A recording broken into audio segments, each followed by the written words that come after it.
Halo semuanya, selamat datang di pembahasan kita kali ini. Pernah nggak sih ngerasa kalau grammar bahasa Inggris itu kayak sengaja dibikin cuma buat nguji kesabaran kita? Ya kan? Kita semua pasti pernah ngerasa gitu. Tapi tenang aja, hari ini kita bakal naklukin salah satu kebingungan terbesar yang sering banget muncul. Dan saya janji, kita bakal nyelesain masalah ini tanpa drama. Oke, mari kita langsung bahas ini. Coba dengerin kutipan ini. 3 kata kecil yang sukses bikin banyak pelajar Inggris kehilangan arah hidup. Lumayan lebay sih kedengarannya, tapi mari kita jujur aja, ini valid banget. Ketiga kata ini, another, other, dan others, emang sering banget bikin kita kebingungan setengah mati pas harus bikin kalimat. Nah, biar kalian gak kehilangan arah lagi, di pembahasan ini kita punya peta jalan yang jelas. Kita bakal mulai dari membedah kata another, terus lanjut ke aturan main other, kenalan sama si mandiri others, bahas perbandingan dan kesalahan umum, lalu ditutup pakai cara cepat buat nginget semuanya. Kita masuk ke bagian pertama ya, membedah kata another. Poin paling krusial di sini tuh ada di makna intinya. Another itu pada dasarnya selalu berarti satu lagi sebagai sebuah tambahan. Dan dengerin baik-baik ya, aturan emas yang nggak boleh sampai lupa adalah kata another itu selalu dan mutlak berbentuk singular alias tunggal. Kalau mau gampangnya, coba deh kita pakai logika matematika sederhana. Another itu kan secara harfiah cuma gabungan dari kata and yang disambung sama other. Nah, kita semua tahu dong kalau and itu artinya satu. Jadi, ya secara logika dasar, kata ini murni bermakna satu yang lain. Sesimpel itu kok. Terus gimana cara pakainya? Pola paling dasar itu, another digabung sama kata benda tunggal. Tapi asyiknya, kata ini juga bisa loh berdiri sendiri, asalkan konteks obrolannya udah jelas. Jadi fungsinya secara praktis, itu buat nambahin satu lagi barang dari jenis yang sama, atau nawarin sebuah pilihan alternatif. Biar makin kebayang, kita lihat aksinya di kalimat nyata ya. I need another book. Saya butuh satu buku lagi. Atau, give me another chance. Beri saya satu kesempatan lagi. Terus kalau misalnya kalian ditawarin barang jelek, this one is bad, I'll take another. Yang ini jelek saya ambil yang satunya lagi. Kelihatan kan? Fokusnya itu selalu ngunci di penambahan persis satu hal aja.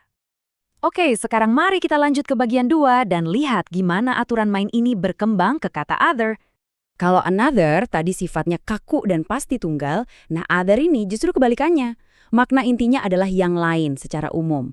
Kata ini tuh ibarat bunglon, fleksibel banget. Bisa dipakai buat yang singular maupun plural. Bener-bener murni tergantung sama konteks kalimat yang lagi kalian bikin. Pola mainnya begini. Kalian bisa langsung pasangin other sama kata benda jamak untuk hal yang umum. Tapi coba perhatiin bedanya kalau kita tambahin kata the di depannya.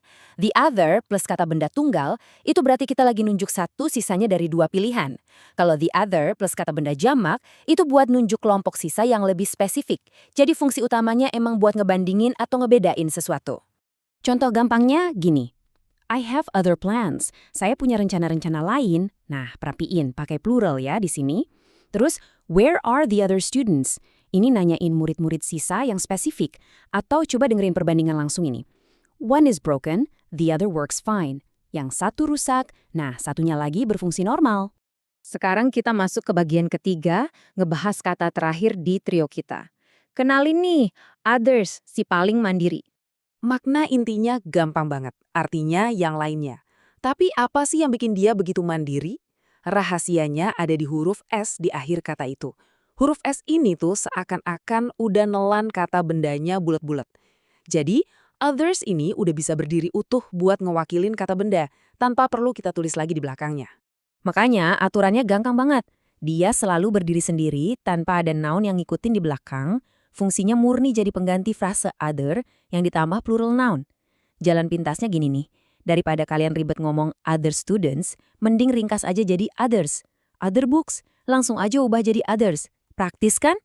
Coba kita buktiin seberapa mandirinya kata ini di kalimat yang natural. Some people like coffee, others prefer tea. Beberapa orang suka kopi, yang lainnya lebih suka teh. Atau kalau lagi belanja nih, I don't like this shirt, do you have others? Nggak perlu tuh ngulang kata shirts lagi. Pesan utama kalian udah nyampe dengan sangat sempurna. Masuk ke bagian 4, perbandingan dan kesalahan umum. Di sini kita bakal jajarin ketiganya biar nggak ada lagi sisa-sisa kebingungan. Dan perbandingan ini dengan sangat brilian ngegambarin perbedaannya. Kalian wajib banget ingat nih, lihat jumlahnya. Another itu tunggal, Other bisa tunggal atau jamak, dan others itu pasti jamak. Terus pertanyaan krusialnya, butuh kata benda nggak setelahnya? Another bisa iya, bisa nggak? Other itu wajib, pakai. Nah kalau others, mutlak nggak perlu. Biar makin nempel di kepala, kita pakai kalimat dasar yang sama persis ya untuk lihat kontrasnya. Kalau kalian bilang, I want another pen, itu artinya kalian minta tambah persis satu pulpen lagi. Kalau I want other pens, kalian minta pulpen-pulpen yang lain, dan jumlahnya bisa banyak. Tapi kalau kalian bilang, I want others, artinya kalian mau barang yang lain-lain, tanpa nyebut kata pulpen sama sekali. Nah, ini yang paling penting, jebakan yang sering banget bikin orang salah. Coba dengar baik-baik. Kalimat I need another books itu salah total karena ada kelebihan huruf S di kata bendanya. Yang benar adalah I need another book. Kenapa? Ya karena another itu selalu singular. Terus jebakan kedua, I have others friends. Ini juga salah besar. Huruf S di others nggak boleh nabrak sama kata benda di belakangnya. Yang tepat itu I have other friends. Sampailah kita di bagian kelima, cara cepat mengingat. Ini contekan biar otak kalian nggak ngebul. Ini dia 3 trik memori pamungkas yang super padat buat kalian. Pertama, pas kalian mau pakai kata another, otak kalian harus otomatis mikir, oh ini nambah 1.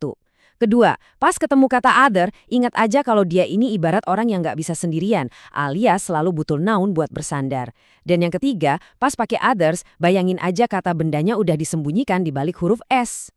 Tata bahasa Inggris kadang emang berasa kayak lagi sengaja nguji batas kesabaran kita ya. Tapi, dengan aturan pola yang baru aja kita bedah bareng-bareng di pembahasan ini, sekarang kalian udah punya senjatanya. Pertanyaannya, siap nggak nih kalian pakai ilmu baru ini dan jadi selangkah lebih waras dibanding banyak orang di luar sana? Saya yakin kalian siap. Teruslah belajar, dan sampai jumpa di materi seru berikutnya.